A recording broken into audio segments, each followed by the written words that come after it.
Minnesota Twins, they lose their fifth in a row today in Pittsburgh, 4-0. We're going to break it all down. It's all coming up next on the Locked On Minnesota Twins POSTCAST.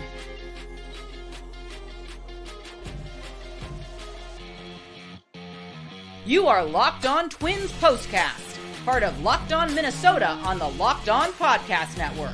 Your team every day. What's up? What's up? Back in the lab, back at it. Another Minnesota Twins POSTCAST episode right here on the Locked On Sports Minnesota Network. You got myself, Luke Inman, at Luke_Spinman. That's the man. He's back. Theo Tollefson. He's on X at Theodore Tollef1, Twins expert over at Zone Coverage MN and Twins Daily. And Theo, before we jump into all the action from today, quick reminder, today's episode brought to us by Game Time. Download the Game Time app, create an account, use code LOCKEDONMLB for $20 off your first purchase. Game Time. Terms apply. Okay, man.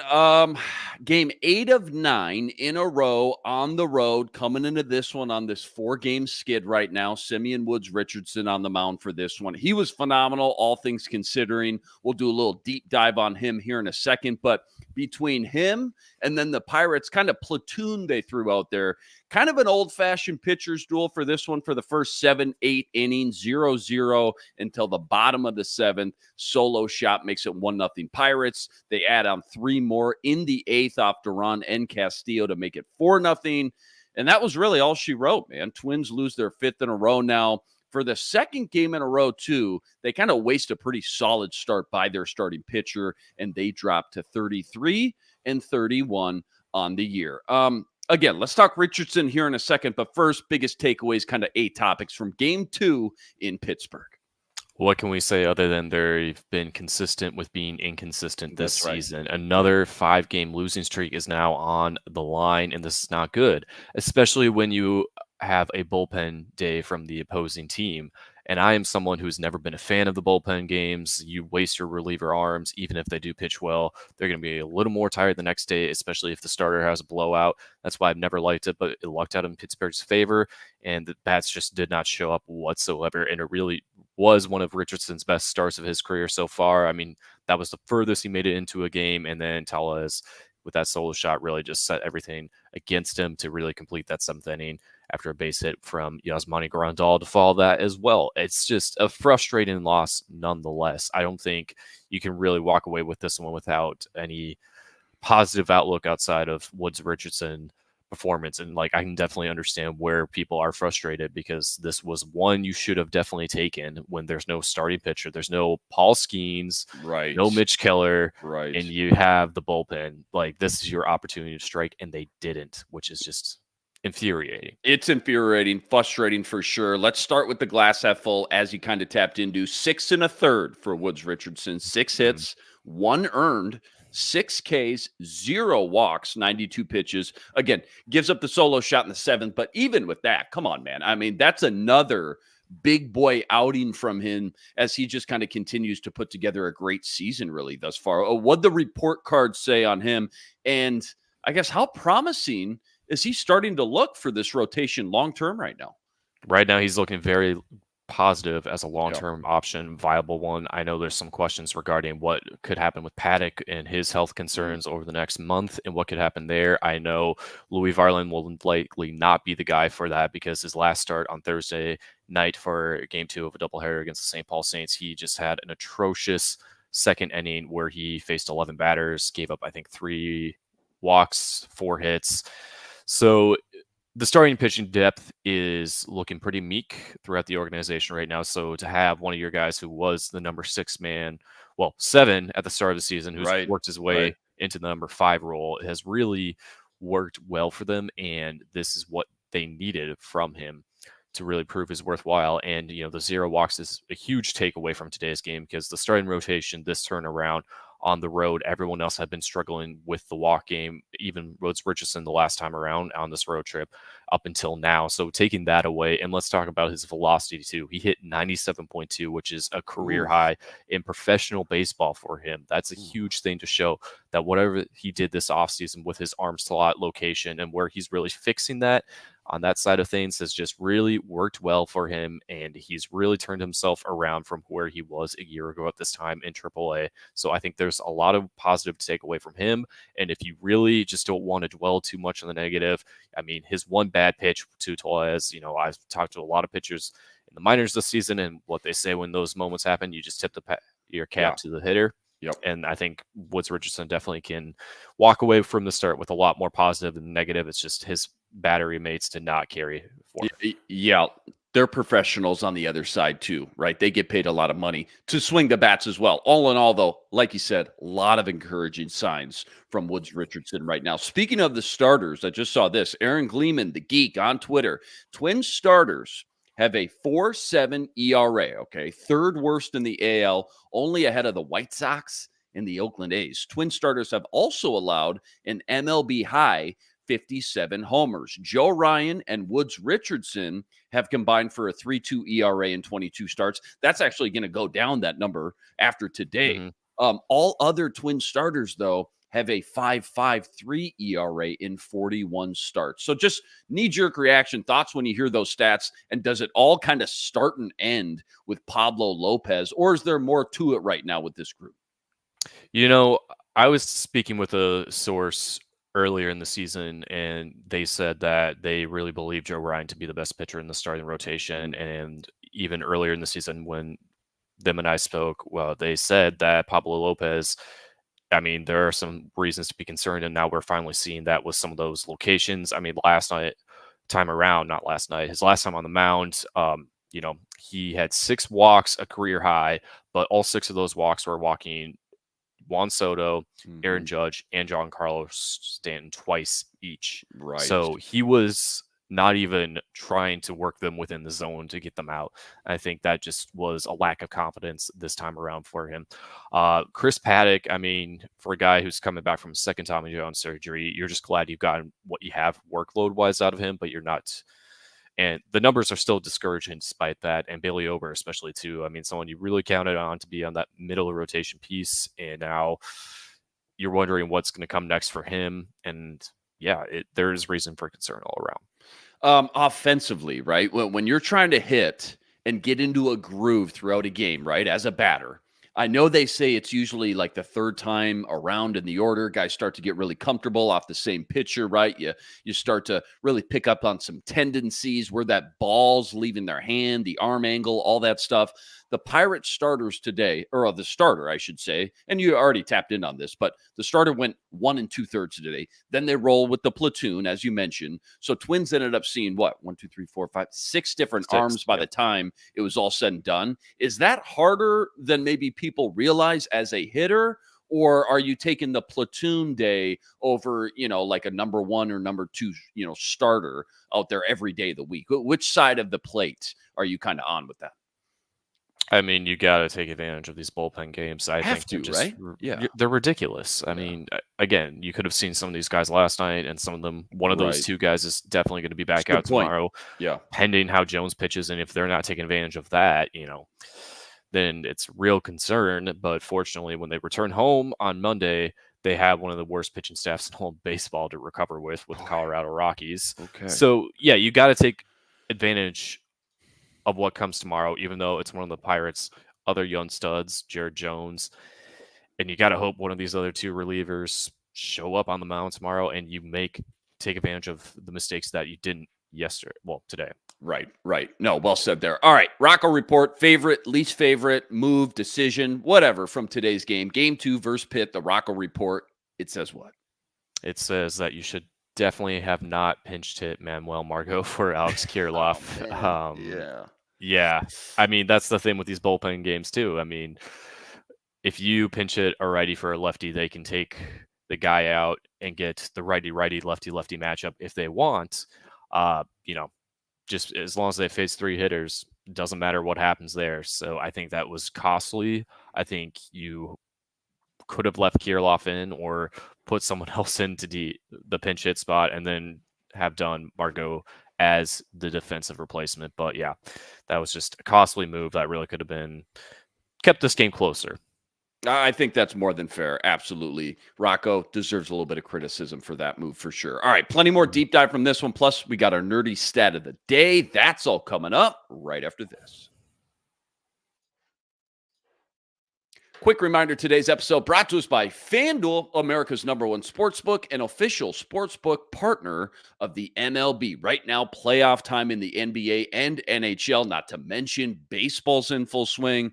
That means FanDuel is your #1 place to be to bet on all the action. Check this out. Right now, new customers, you're getting $150 in bonus bets with any winning $5 bet. That's $150 in bonus bets with any winning $5 bet. Right now, Boston Celtics, 7-point favorites over the Dallas Mavs in game 2. Over under for that one sitting at 214.5.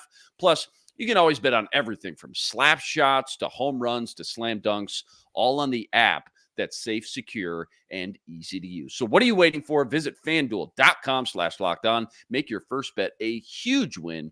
FanDuel, America's #1 sportsbook and official sportsbook partner of the MLB.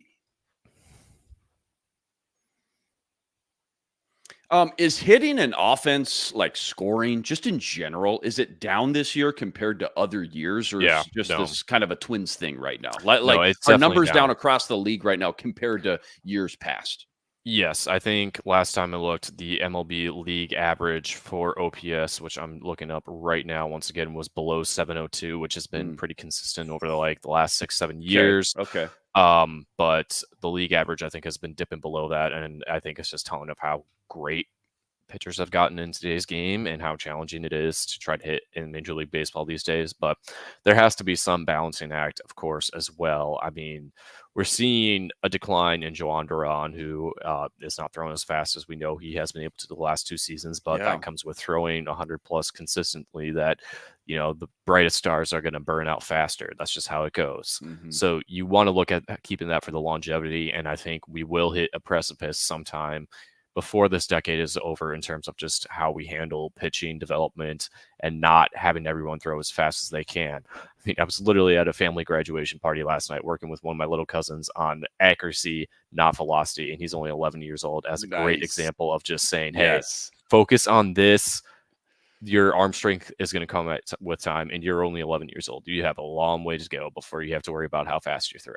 I love that. Start them young. One of my favorite pitchers growing up, Greg Maddux, didn't have the highest velocity, but he could paint those corners, man. Accuracy. Almost, you could relate it to a quarterback in football. Yeah, obviously, love the strong arm. Of course, you want the Josh Allen rocket arm that can throw it 80 yards downfield, but accuracy, that pinpoint accuracy, always going to take that over the strong arm any day. I'm curious, these numbers that are down, are they throughout the entire year they're down, or are they splits like, April compared to last year's April, May compared to last year's May? And why I bring that up, why I ask that, because I typically know, as the summer weather heats up, so does the offenses usually as well. So it makes sense for slow start and low numbers across the league. And I would just assume off history alone, these numbers should start to increase, across the board, really, the further we get into the season. But are you saying they're down just in general, even with, the colder months to start with April and May as well? From my understanding, they are. I can't really quote anything in particular because I just don't know this off the top of my head. But I mean, I think there are numbers there to definitely validate it. And the league average OPS is the one I know I can say confidently. The rest, I can't really tell you split wise, but it feels like I would. Yeah. I mean, I think this Twins lineup in particular, there has been a bit more strength. They're not striking out as frequently as they were a year ago. And part of the blame of that is Joey Gallo, but we don't need to go into all that. Well, let's not go down there. No. Let's not go down there. So there is some slight improvement. The hitters are a lot healthier. I mean, Royce is coming back down to earth with, his first couple games hot. Right. As he could be in Yankee Stadium. Much more hitter-friendly ballpark than PNC Park is. But, I mean, like I said, I think tomorrow's a crucial win.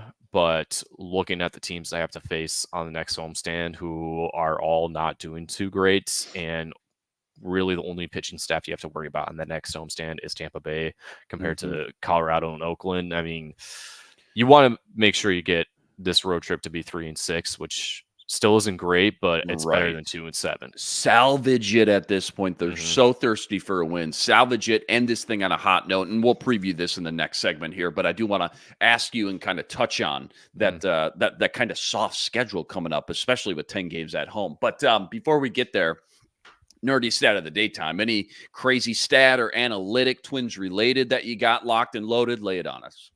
I think we just really want to focus in on how Woods Richardson has built his velocity and how Yeah. crazy it is that, he's got it up to 97.2, where this time last year he was really still just averaging 91 on the fastball. And I think that just deserves, commemoration because of all the work he's put in and to get to this point to be one of the most consistent starters in this Twins rotation and exceeding the expectations that were put upon him at the start of the season. They were lower because of how he's just been up and down through the minors in Double and Triple A since joining the Twins organization back in 2021. But now he's finally settled in.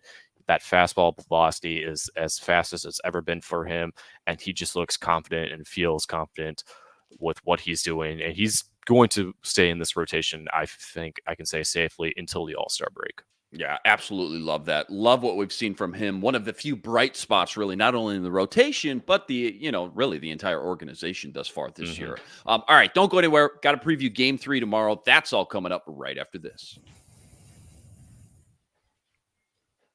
Quick reminder, today's episode also brought to us by Game Time, because you should never have to worry when buying tickets to any big event. That's why Game Time, it's the fastest and easiest way to buy tickets to any local event. I'm talking concerts, comedy shows, sporting events, even Broadway theater. And with killer last-minute deals and their best price guarantee, Game Time takes the guesswork out of buying tickets. And with their all-in prices, Game Time shows you exactly how much you're spending with no hidden fees. It's time to take the guesswork out of buying tickets with Game Time. Download the Game Time app. See for yourself just how easy it is. Create an account.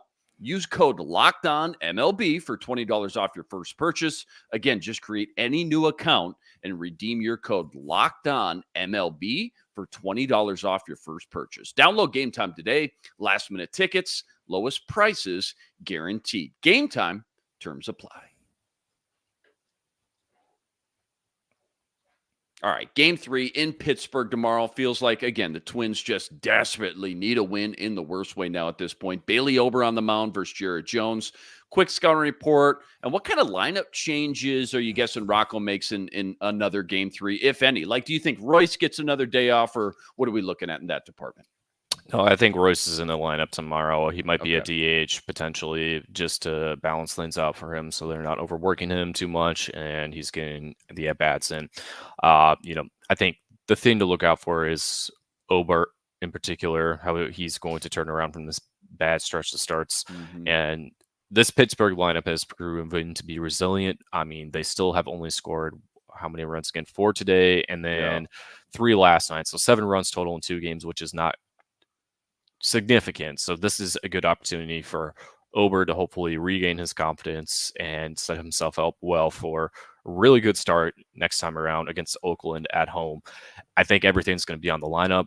Jared Jones is a hot rookie pitcher. He's an all-star candidate. I mean, he's been carrying this rotation before Skeens got called up at the beginning of May. So I think, keeping your eyes on him, what he's going to bring to the table, and if the Twins lineup can keep up with him, get him knocked out of the game early by the 5th. Then they have to be reliant on their bullpen. A couple of those guys who pitched today might have to pitch tomorrow, and that can really turn things around for them to end this road trip, which has not been good, on a good high note. Yeah, just float by, win this last one, end on a high note with a little momentum. Then you get to come back at home for 10 in a row in the backyard at Target Field. And I mentioned this yesterday. It's not just any 10-game homestand, which is already great. It's the Rockies, who aren't good, the A's, terrible, and the Rays, who are 500 right now. So what are your first thoughts when you hear kind of that lineup, those 10 games in a row? Rockies, A's, Rays, all at home. And then you get the A's again, by the way, and then the Diamondbacks. So really, let's count them up. 16 Super Bowl winnable games, and you get the first 10 in a row all at home. Twins got to take advantage of that stretch, right? I will say don't underestimate Oakland just because of everything surrounding that team this year. They had a walk-off win last night that I caught against who was it again? Why am I blanking? Toronto. Okay. Yeah. Okay. Late inning, first Fair. pitch of the ninth, at the bottom of the ninth, JJ Bleday, their center fielder, just drills it to right field for a win. I think Colorado's just, their franchise right now is a whole another mess compared to Oakland. I mean, not as bad as what's going on there, but they're just a mess. There's no commitment to the investment on the field. So easy sweep, even if you're not in their ballpark where it's hitter friendly. And, Oakland got to aim for 2 out of 3. Same with Tampa Bay. Yeah, 2 out of 3. That's all. I'm not saying you're going to win 16 in a row like they won 12 in a row. But 2 out of 3, though. A couple times in a row. Let's get back into it here. Yeah. I think Colorado's the one you have to sweep because they're just that bad.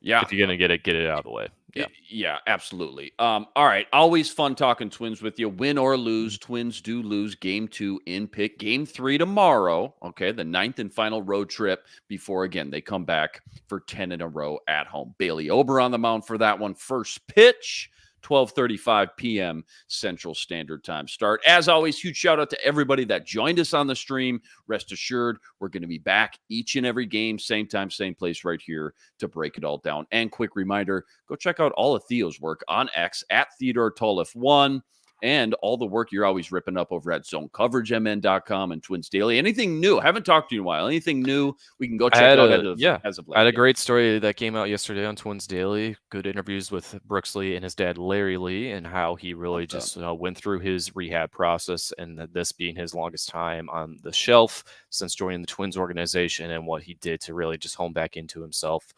Great story. Go check it out on twinsdaily.com when you get a chance. Yeah, I love it. Can't wait to go check that out. And if it's not too much trouble, go like this video, subscribe to the channel if you haven't already. Help us get to 8,000 subscribers. That's always much, much appreciated. All right, that'll do it for us today. That's Theo Tollefson. I'm Luke Inman on Twitter, at Luke_Spinman. We'll see you next time. But until then, signing out.